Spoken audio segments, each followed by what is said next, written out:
Hi, thank you for joining us today. Today we'll be talking about Canada's residential school history and the effects on First Nations community economic development. Today, Sunday, September 26, 2021, we have Danielle Casagrande, myself, Loa Beebe, Susan Wiley, and Tim Canigan presenting. The objective of today is to speak directly to First Nation communities and what they're doing today and how they are working towards community economic development. However, CED is more difficult for First Nation communities given residential school effects and on their community and their way of life. So today we'll be summarizing Canada's residential schools and when it became law, the Truth and Reconciliation Commission, what it was, and what the 94 calls to action are, the social and ongoing effects on First Nations people today, and the community economic development, both the positive and the negative that First Nations communities face today. When you think of the word Indigenous, Indigenous seems to be the common 2021 word that Canada has been using to identify Indigenous people.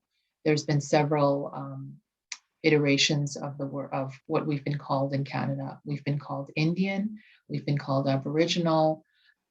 Today they're using the term Indigenous. But within Indigenous, I would like to actually, clarify there are three distinct groups of Indigenous people in Canada. There's First Nations people, Métis and Inuit. All of them are diverse peoples with unique cultures, histories, and languages. And today we're speaking about First Nations people within our presentation. Around 1.67 million individuals identify in Canada as Indigenous people. This is as of the 2016 census, corresponding to about 4.9% of the total population. Among the three groups, First Nations are the largest group at 60% of that total, followed by Métis, 36% of the total, and the Inuit population is 4% of that total. At this time, I'd like to invite Tim. Thank you, Loa.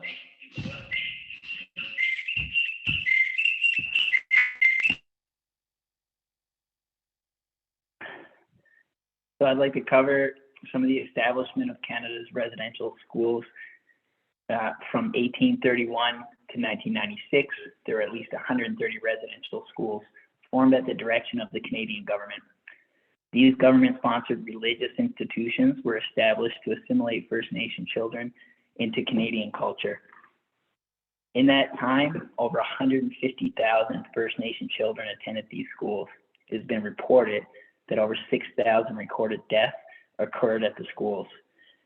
The Catholic Church, to this day, has refused to acknowledge or apologize for this. Even with the ongoing discovery of the children's bodies, the Church refuses to release private records that could aid in the process, which is shocking to me, given the overwhelming evidence. Loa, could you please switch to the next slide? I want to share with you guys a quote from our former Prime Minister, John A. Macdonald, who I was taught about John A. Macdonald in elementary school growing up. Only positive things. It seems like this guy has been celebrated in Canadian history as a hero. So let me share this quote with you. When the school is on the reserve, the child lives with its parents, who are savages, and though he may learn to read and write, his habits and training mode of thought are Indian. He is simply a savage who can read and write. Indian children should be withdrawn as much from the parental influence.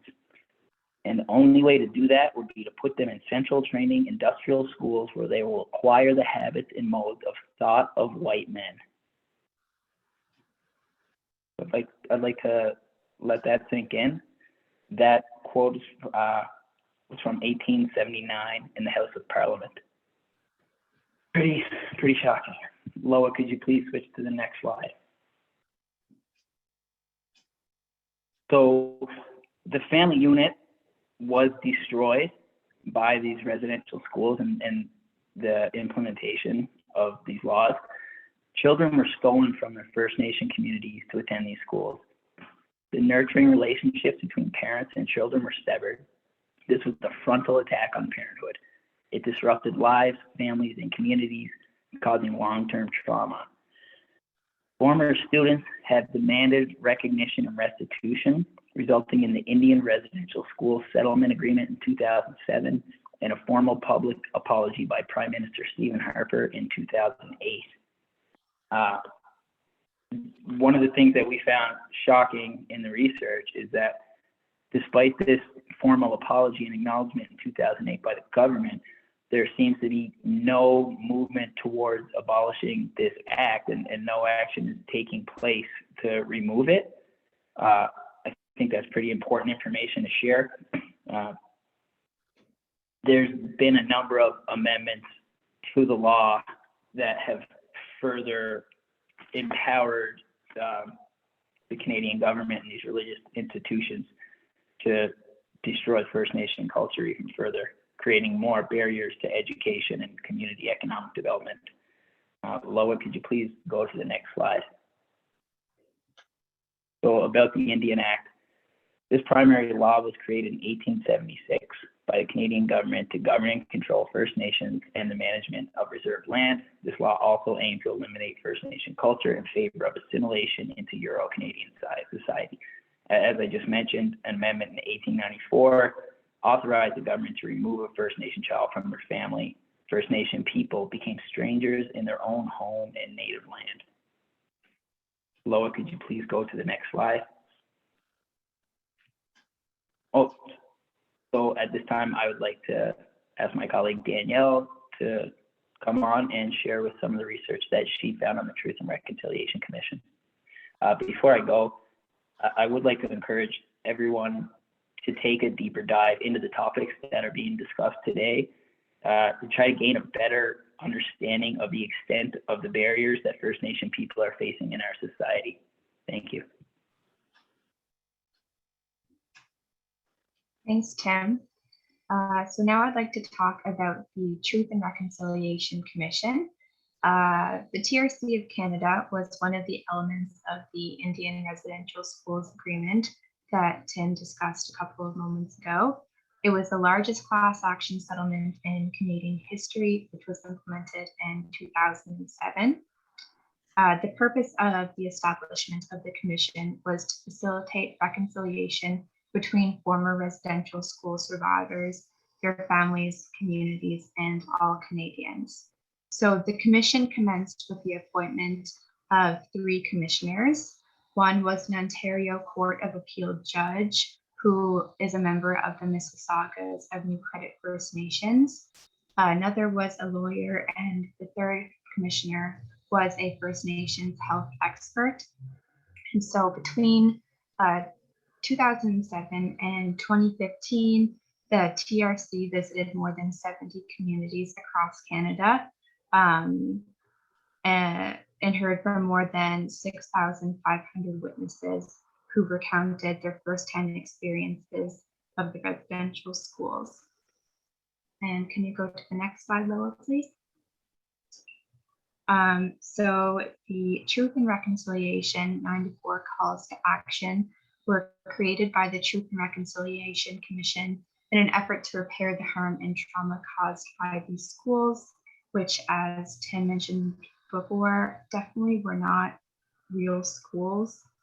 The 94 calls to action covered categories such as child welfare, education, language and culture, health, church apologies and reconciliation, youth programs, equity of First Nations people and the justice system, professional development and training for public servants, etc., which is pretty much just the advocacy for equality and basic human rights of First Nations peoples.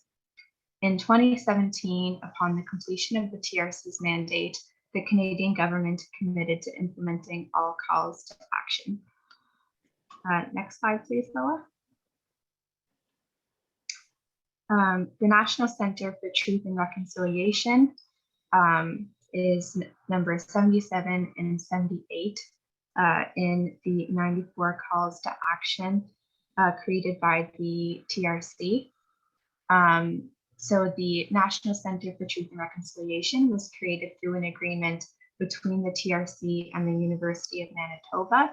It was created shortly after the conclusion of the TRC's mandate in 2015, and the statements, records, and materials of the Truth and Reconciliation Commission were transferred to the NCTR for safekeeping, with the purpose of the NCTR to preserve the memory of the residential school survivors. So this center is actually located in the University of Manitoba, and it's a place of learning and dialogue. The center itself and the NCTR website help to foster reconciliation. And if you visit the center or the website, you can access educational resources, view exhibits, and they also have a memorial register which honors the stolen children who never returned home from residential schools. Next slide, please. And in summary, I would like to share a quote that I found in the final report of the Truth and Reconciliation Commission. And it goes like this: the Commission believes that reconciliation cannot be left up to governments, the courts, and churches alone. There must also be dialogue and action in communities across the country. Reconciliation must happen across all sectors of Canadian society, and Canadians still have so much to learn from each other. So now I'd like to pass it on to Susan. Thank you. Thanks, Danielle.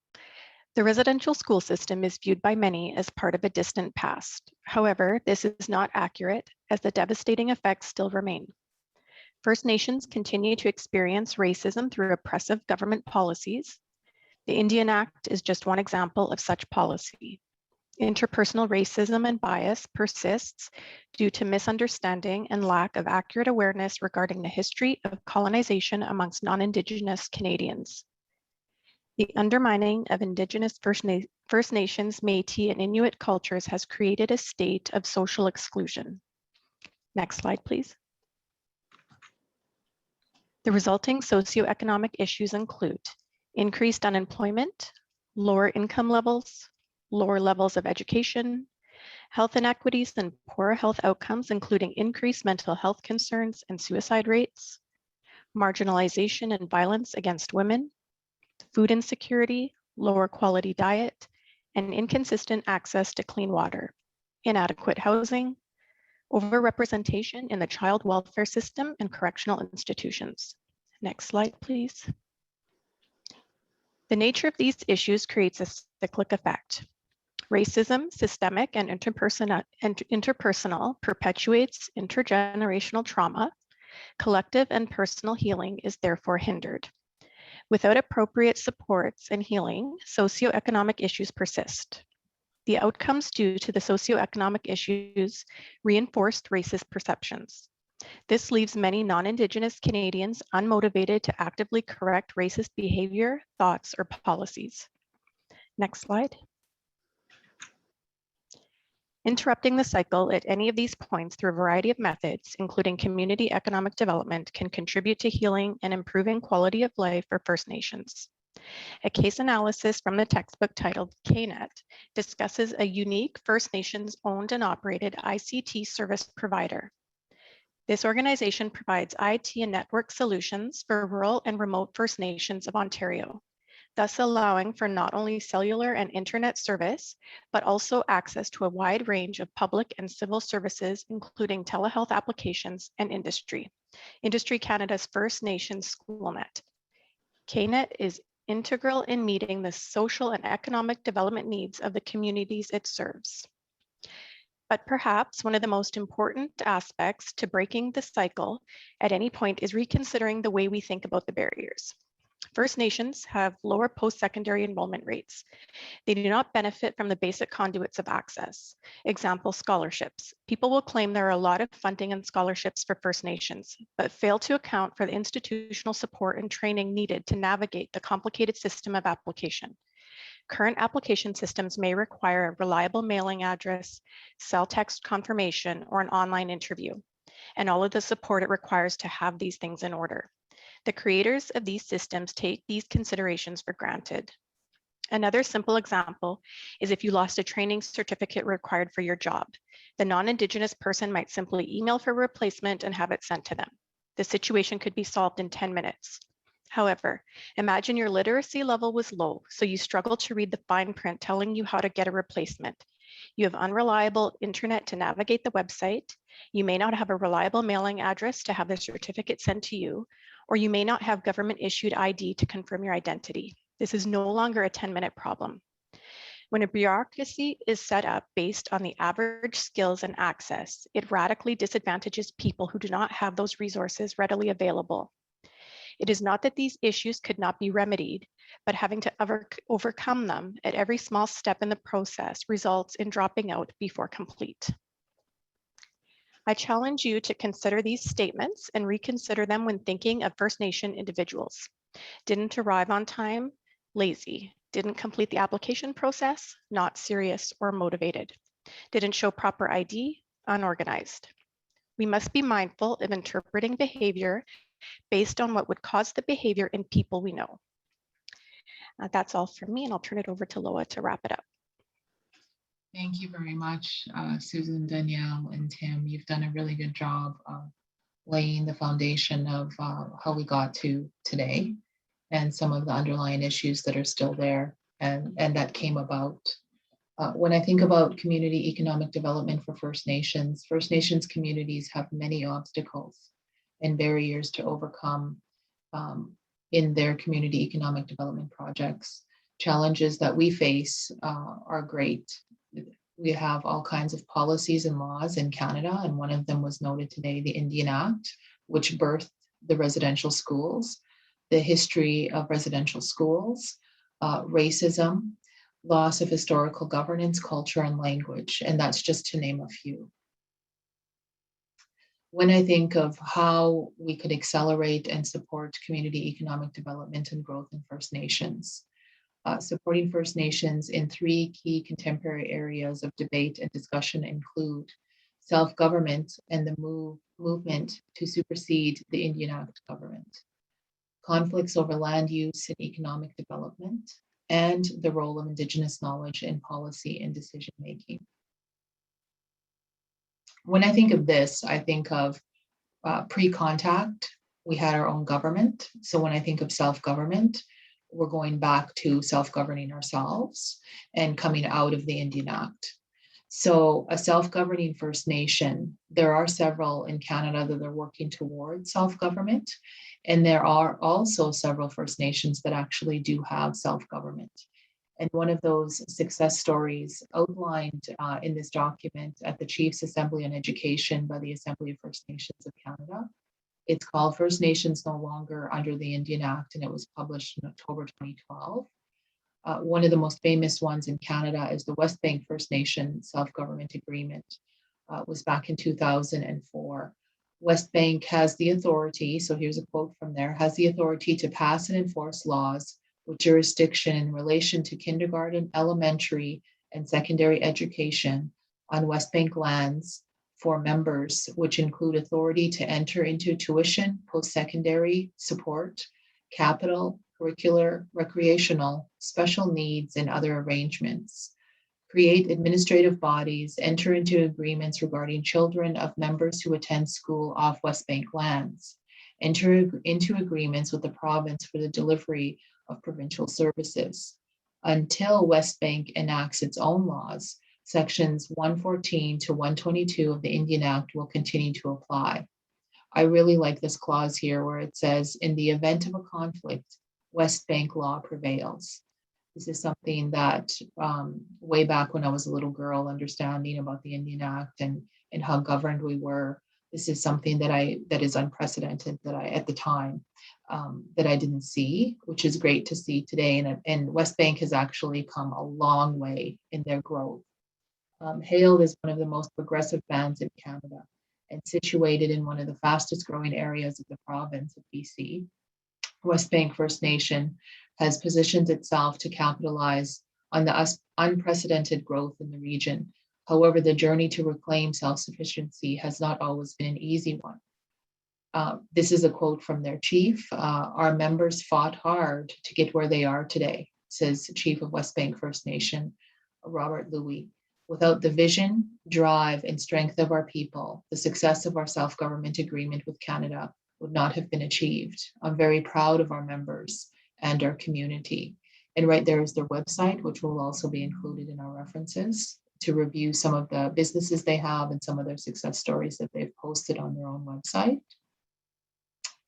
When I think of the continued implementation of the 94 calls to action and the Government of Canada stating they will implement all of them, it's a long road, it's a long journey. And I didn't necessarily know I would ever see any of them come to pass. So this year, 2021, September 30th, we're going to have the very first inaugural National Day for Truth and Reconciliation. And that is the completion of the call to action number 80. We call upon the federal government in collaboration with Aboriginal peoples to establish as a statutory holiday, a National Day for Truth and Reconciliation to honor survivors, their families, communities, and ensure that public commemoration of the history and legacy of residential school remains a vital component of reconciliation process. September 30th as well marks the first National Day this year of the Truth and Reconciliation, National Day for Truth and Reconciliation. It is also the same day as the already established Orange Shirt Day that was created by Phyllis Webstad. And I'm going to just play a video from the internet to talk about our first national holiday. There'll be an ad. BMO New Start gives you up to $600 in value. Monthly bonus data for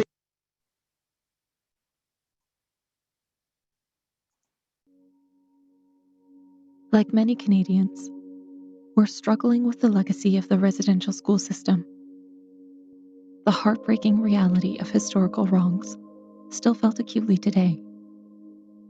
Reconciliation starts by acknowledging the systemic racism Indigenous people encounter.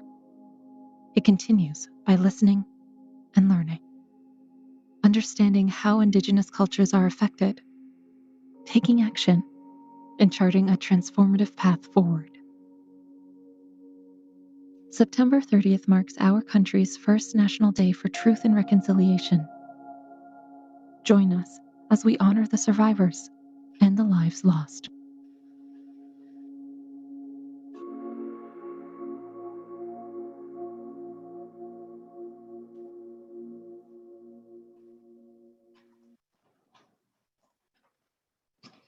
When I think of being a First Nation person in Canada, I could say in 2021, our culture, our history, language, and spirituality have lived through the last 500 years. We have maintained the connection to our land, our languages are alive, and our culture and our spirituality lives on. At this time, I would like to take questions, but I would also like to thank my teammates, and today we're actually wearing our orange shirts and to commemorate Orange Shirt Day. And I would like to say thank you and any final words from our panelists here today.